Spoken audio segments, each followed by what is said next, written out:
Putain d'hélico, dégage! Mais non, mais...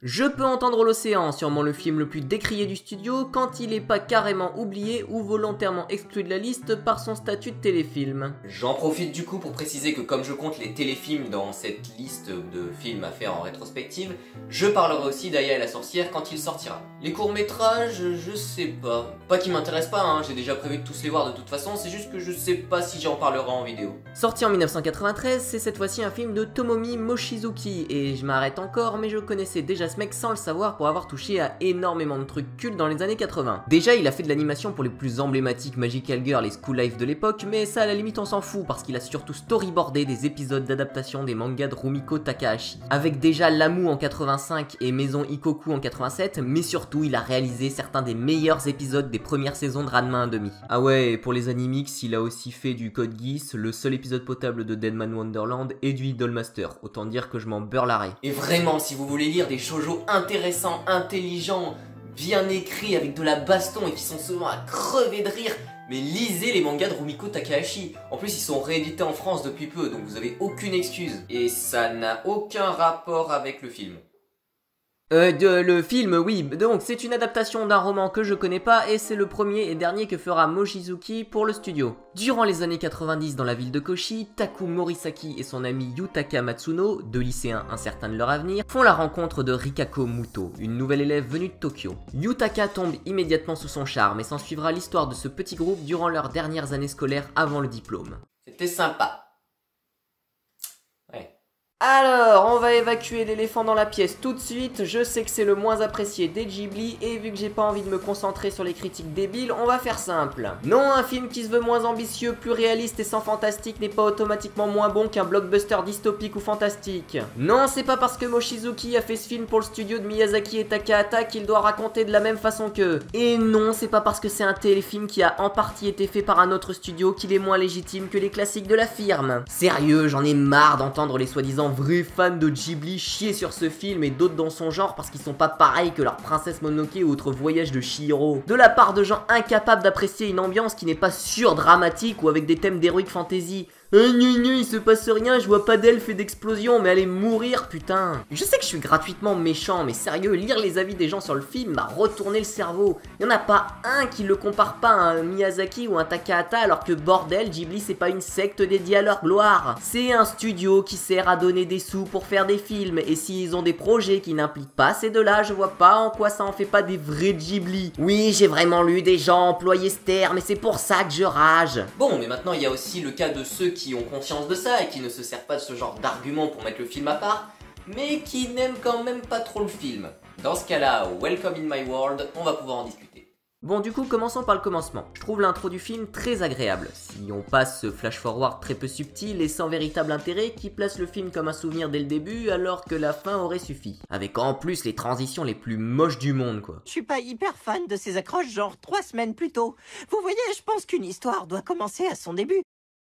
Nique ta mère. Non mais en vrai elles reviennent souvent ces transitions entre les années et c'est vraiment pas beau quoi. Donc soit ça a un sens profond genre pour dire que les souvenirs sont des écrans dans notre esprit qui s'éloignent et se rapprochent, soit c'est un effet de style nul. Bref, la partie bien de cette intro donc c'est quand on va nous présenter l'univers scolaire japonais sous toutes les facettes qui vont impacter les personnages. Tout d'abord avec le job de cuisinier de Taku. C'est la première scène qui tente de le caractériser et la première chose qu'on le voit faire c'est s'évader d'un milieu à responsabilité dans lequel la critique en cas d'absence n'est pas tendre et où il faut avoir des nerfs solides. C'est vraiment bien exprimé par le cadre, qui en fait presque un élément du décor de dos au même titre que les casseroles d'à côté, et qu'un autre employé finit par cacher en lui donnant un ordre. Et c'est suivi par le contre-champ qui l'emprisonne en partie derrière les robinets avec lesquels il bosse, ainsi que quelques plans plus tard quand il se retrouve en arrière-plan par rapport à son patron, qui ne daigne même pas le regarder en lui cassant du sucre sur le dos. Et ce sera pareil à son école durant les 10 premières minutes. Il se retrouve dominé par le bâtiment, évoluant dans un décor répétitif qui le fond dans la masse et se retrouve à dialoguer avec des objets, symbolisant un système scolaire assez froid qu'il ne le laisse pas s'imposer. Le personnage est clairement un adolescent en pleine construction qui essaye de s'imposer mais fait face à un système traditionnel du Japon qui ne lui prête pas assez attention. Ça expose la première thématique du film, la jeunesse qui doit évoluer dans un environnement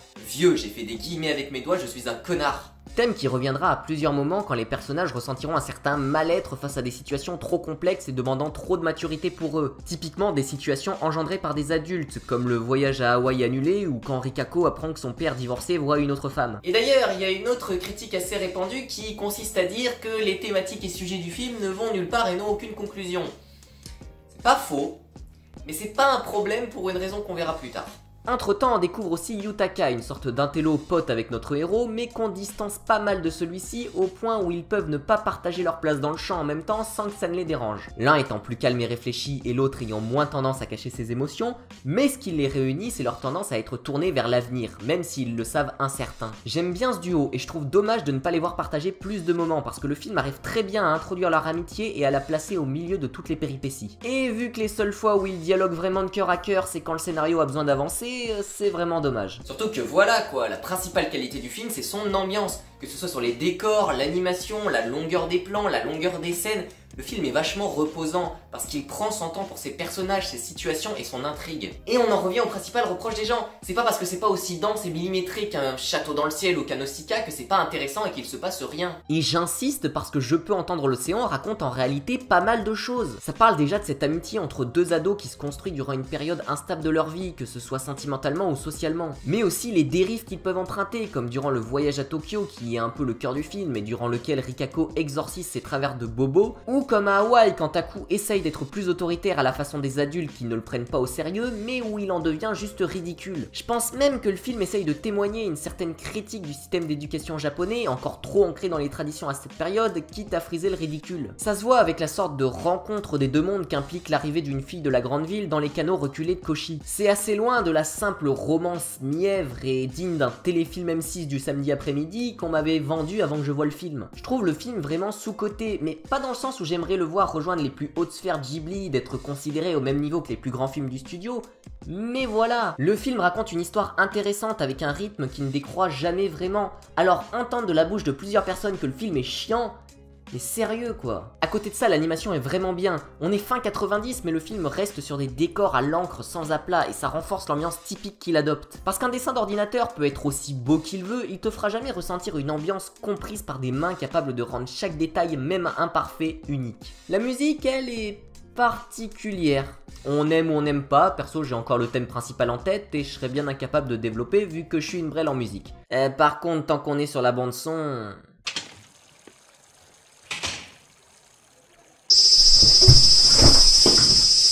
Vous savez, je suis pas contre les screamers en général, vraiment pas, mais là, va te faire mettre. Bref, rien que ces petits éléments techniques qui arrivent à nous projeter dans l'univers et à nous faire rejoindre le petit groupe qui le traverse. Et là, c'est très perso, mais j'ai vraiment été happé par l'ambiance du film, toute cette mania autour de l'univers scolaire japonais, les relations que peuvent partager les personnages qui reposent sur des codes totalement différents des miens, ou encore le simple fait de voir leur évolution. Cet univers m'a reposé. Il m'a pas marqué de ouf, il m'a pas fasciné, mais il m'a reposé en le laissant l'admirer. Et vous avez peut-être remarqué, mais j'ai pas commencé à parler de la fameuse Rikako, alors que c'est quand même l'un des personnages principaux. Et ça c'est parce qu'on dit qu'il faut toujours garder le meilleur pour la fin, et que je la déteste. Cette gonzesse est une chieuse de première, j'en ai mordu mon oreiller tellement elle me fait rager. Elle commence par se présenter et s'incruster dans le groupe de héros en début de film, on voit que Yutaka en pince pour elle, mais ça reste de l'ordre du dialogue, il n'y a jamais vraiment d'interaction romantique entre eux. Et d'ailleurs de la même façon que lui, on l'oppose à Taku sur plusieurs plans. Déjà elle prend quasiment toujours plus d'espace que lui dans le champ, même quand il l'engueule pour montrer qu'elle sait s'imposer et s'exprimer mieux que lui. Il y a aussi les plans de fenêtre où lui il est encerclé par l'intérieur et se tournant vers l'extérieur alors qu'elle c'est l'inverse. Ce qui dans le contexte montre non seulement leur appartenance à deux milieux bien différents, mais aussi leur désir profond de s'échapper du système, vu que lui il est dedans pour aller dehors et que elle, sa mère, l'a mise dedans et qu'elle voudrait être dehors. Et là ça reste un peu intéressant, mais déjà j'ai du mal avec la romance qu'on essaye d'instaurer, parce que Yutaka n'est clairement pas assez présent dans la seconde moitié du film, mais en plus parce qu'on nous montre des déboires entre Taku et elle, mais que ça construit pas suffisamment leur relation. Alors je serais malhonnête de dire que cette romance ne repose sur rien, je vois la logique de Taku qui, comme je l'ai dit plus tôt, n'est pas le meilleur pour surmonter ses doutes et ses troubles juvéniles, et qui rencontre une fille qui souffre objectivement plus que lui, mais contrairement à lui, elle réussit à passer au-dessus en déconnant pour calmer sa peine et elle n'hésite pas à s'imposer, quitte à déplaire aux autres, comme quand toutes les filles se retournent contre elle, et que lui, en contrepartie, va l'aider à régler ses problèmes personnels en étant présent pour elle. C'est le début d'une vraie relation intéressante, une de celles où chaque personnage tire l'autre vers le haut, pas un simple couple nunuche qui ne repose sur rien. Mais même avec un fond, si la forme ne l'appuie pas plus que juste en le présentant brièvement au milieu de leurs engueulades, bah le moment venu de le dire tout haut, ça marche pas. Et encore, j'en donne peut-être pas l'impression, mais une romance un petit peu mal fichue et qui sort un peu de nulle part, encore ça va. C'est après, quand elle commence à faire des conneries, que ça va plus du tout.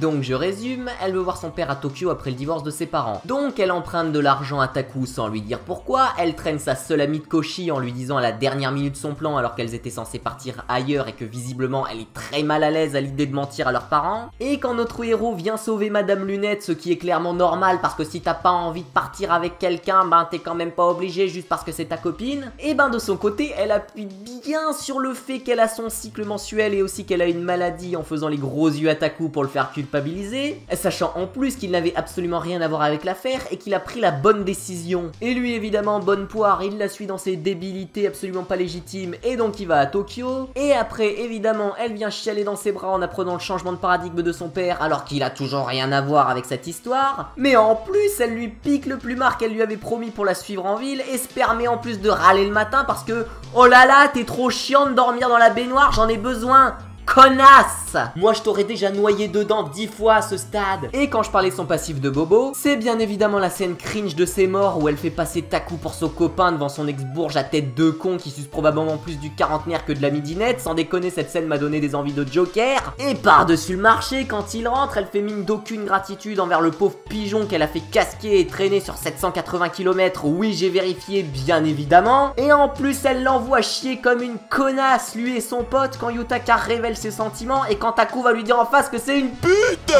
Mais bordel, Taku, vas-y, défonce-lui le crâne, elle l'a mérité 10 fois là.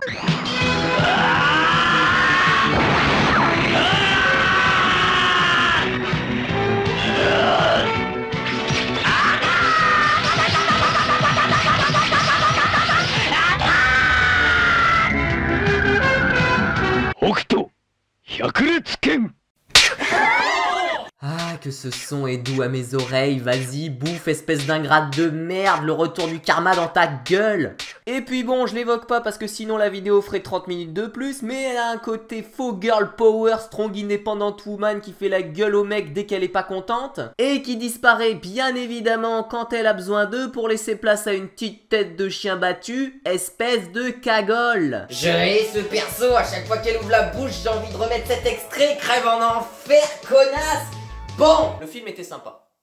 Ben ouais, parce qu'en fait c'est totalement voulu de la rendre chiante à crever. Dans le sens où si son caractère était moins effronté, bah elle n'apporterait pas la libération de sa pression intérieure à Taku, qui de son côté a besoin de sa dose de conneries à faire pour évoluer en bien, et ne pas devenir le pion du système qu'il redoute d'être. Alors je conçois bien que c'est pas une excuse toujours valable de dire que c'est fait exprès, par exemple ça rend pas Yukiteru Amano moins insupportable de savoir qu'il a été fait exprès pour ça. Mais faut pas non plus considérer que parce qu'un personnage est moralement insupportable, il en devient automatiquement mauvais. Et dans le cas de Rikako, il y a un truc qui rend ces facéties irritantes, nulles et non avenues et qui justifie ce que je disais plus haut sur les thématiques du film qui n'ont pas forcément de conclusion. Enfin, si elles en ont une, mais on voit que les effets, pas l'évolution. Et tout ça, c'est parce que l'ambition du film, c'est juste de raconter une histoire passagère. Un récit d'adolescence dont les personnages devenus adultes se remémorent chaque moment avec un regard neutre empreint de nostalgie.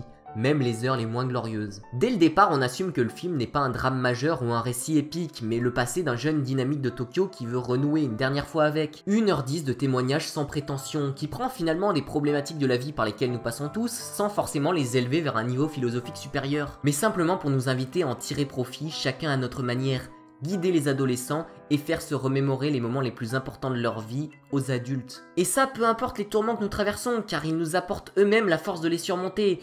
Et au final, on finira tous par pouvoir entendre l'océan. Et je vais m'arrêter là sur l'analyse du film parce que même s'il y aurait encore quelques passages intéressants, j'ai fait l'essentiel. Et mon but c'est aussi que vous voyez ce film. Il est finalement le moins connu du studio et ça mérite que vous en fassiez votre propre avis. Personnellement, les conclusions que j'en tire, c'est déjà que n'importe quel film peut être intéressant, peu importe ses ambitions. Mais aussi qu'il est stupide de penser Ghibli comme une série ou une licence où chaque nouveau film mérite d'être aussi impressionnant que le précédent, non. Ce studio est aussi magique pour ce genre de film. Et le renier parce qu'il n'est pas aussi grandiose que les précédents, c'est stupide et ça n'amène à rien. Voilà, cette nouvelle vidéo est à présent terminée. Je le répète souvent, mais venez discuter en commentaire, hein, c'est pour ça que je fais ces vidéos, c'est pour pouvoir débattre avec vous. Et la prochaine fois, on se penchera sur Pom Poko. À la prochaine, ciao.